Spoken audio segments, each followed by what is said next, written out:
You're listening to the Love Over Addiction podcast.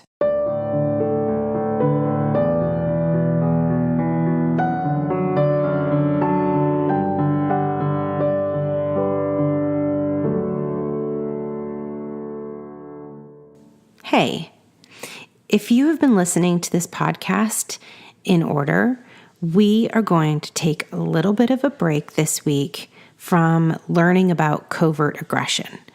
And the reason is because I had a topic come up that I really wanted to talk to you about. So for those of you that follow me on Instagram, you guys will remember I went and spoke on a panel in New York City a couple weeks ago, and it was absolutely fascinating. I loved it so much. It was a wonderful experience that I was scared to death of, but I managed it. And it was a beautiful setting with a room full of women who are suffering and going through a divorce because they love someone that has a problem with addiction. And the panel of experts were all people that were, amazingly impressive, right? We have a professor who teaches a class at Columbia. We have a woman who is a psychologist, a lawyer, a mediator. We had litigators in the office. It was massively impressive. And one of the takeaways, and I got so many takeaways from this experience, but one of them was this.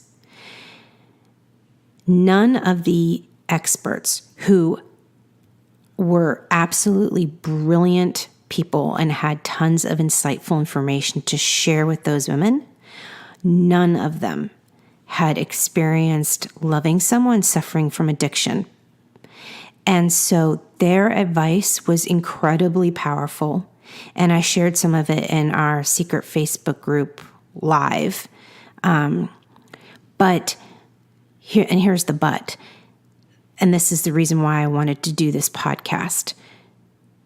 Although their information served the audience so well, there was some of them that gave advice that would be terrific for the typical divorce, but not terrific when you are dealing with the bully called addiction. Addiction will do anything to get us cornered in a room and scare us so that we will back down from asking for what we really need and what we really deserve. It will use desperate attempts to intimidate us and will go to very scary lengths. And sometimes very well-meaning experts do not understand this. They think we're just mad, angry women who are out to get revenge like everybody else.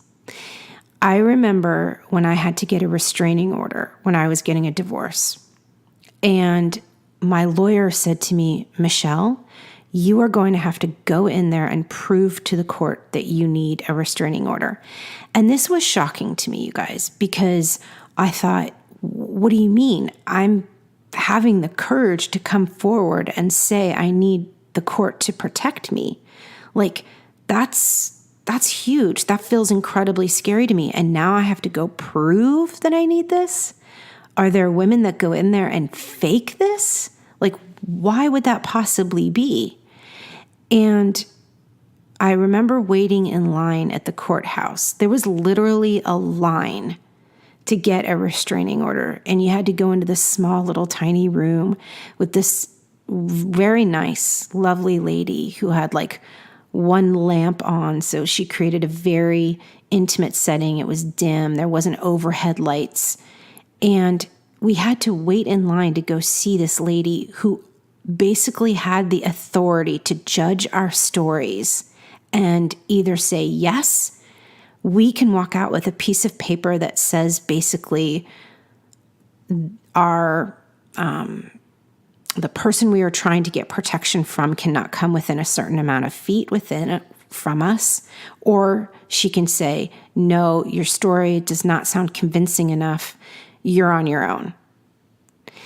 And the reason I mention this is because it was eye-opening to me that there are experts, there are authority figures, there are people, there are lawyers, there are therapists, there are decision makers out there that don't get what we're going through.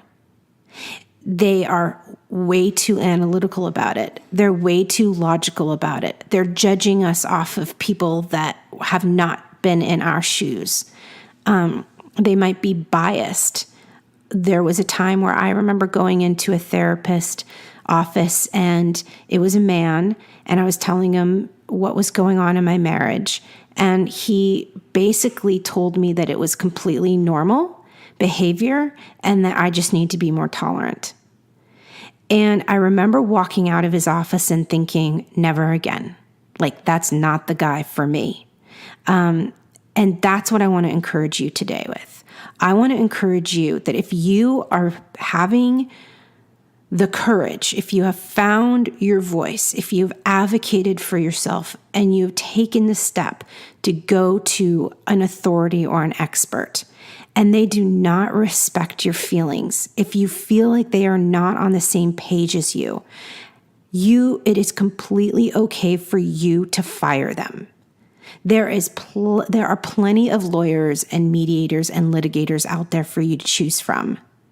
There are plenty of therapists that you can go to, and there are good therapists out there. Don't settle for somebody who doesn't get it. Now, I'm not sitting here saying that you need to find somebody who's going to tell you exactly what you want to hear and back you up entirely and then make it super comfortable for you. Like, the experts that I hired, my team of people, they said some things that really challenged me, that prickled my heart a little. But I knew they were coming from a place of caring. I knew they were honest and truthful things that would ultimately benefit me and my kids. And so the first lawyer that I ever went to, you guys, I walked into her office. I was completely naive about how to get a divorce. I thought, well, I was going up the elevator into the building. I thought I'd sign a piece of paper and then I'd be going down the elevator, a divorced woman. That's how naive I was. And not only did this lawyer talk down to me, but she said, look, Michelle, you're going to have to get a job, because I was a stay-at-home mom at the time. What are you planning on doing for income? And I said, well, I thought I would, I was thinking about becoming an interior designer. I love design. It's always been a passion of mine. And I am a good interior designer. And she said, I cannot tell you how many women come in here during a divorce saying they're going to be the interior designer. And you got to get realistic. You got to think of something else. Don't waste your time going back to school for that. And I remember feeling so defeated, because here's the truth. Maybe she was right. Maybe that would be a waste of time, but maybe she was wrong. Either way, it wasn't her place to say that. She should have looked at me in that room and said, I think that's a wonderful idea that deserves you to explore more. Go and find a local college, see how much classes are, take a look at some interior designers that you think you would be interested in following. Do some research to see what a day in the life of an interior designer would be. Maybe consider an option B or an option C. Either way, you seem like an incredibly smart woman who is very capable, and I am sure you will find the perfect job for you. That is what support sounds like. It doesn't sound like somebody who rolls their eyes and goes, ugh, to me. So guess what I did? I got home. I felt a little hurt. I felt a little worried, and I fired her. I did. And I found a lawyer that supported me. And I went through about 4 or 5 therapists until I found one that changed my life, that made the entire difference and was so instrumental in my life for so long that she actually married me and my husband. my second husband. Her name was Carol, and you guys have heard me talk about her in some of my programs. So you guys, be picky. Find somebody that honors you. Don't be afraid to walk away, and do not, and hear me now, I say this with total loving kindness in my heart, do not beat yourself up or think there's something wrong with you if you didn't find the right support team the first time around. Like, it's normal to go through a couple different people to get to the one that fits your needs. It's not your fault. And while we're on that topic, I want to say something really quickly. This is another loving reminder. Nothing that is going on in your life that has anything to do with addiction is your fault. I promise you. You are a good, loving woman. You are a kind wife. And if you are with somebody who isn't struggling with addiction, I am positive you will have a very happy marriage. You would be very safe and very secure. This disease brings a lot of drama, a lot of trauma, a lot of chaos. And you are learning how to deal with that on a regular basis, and that would drive anybody crazy. You're not crazy. You're actually just trying to cope. So whether you decide to leave or whether you decide to stay, because we do not do judgment in our community, and I do not push an agenda one way or the other, there's both have a place, staying and leaving in our community.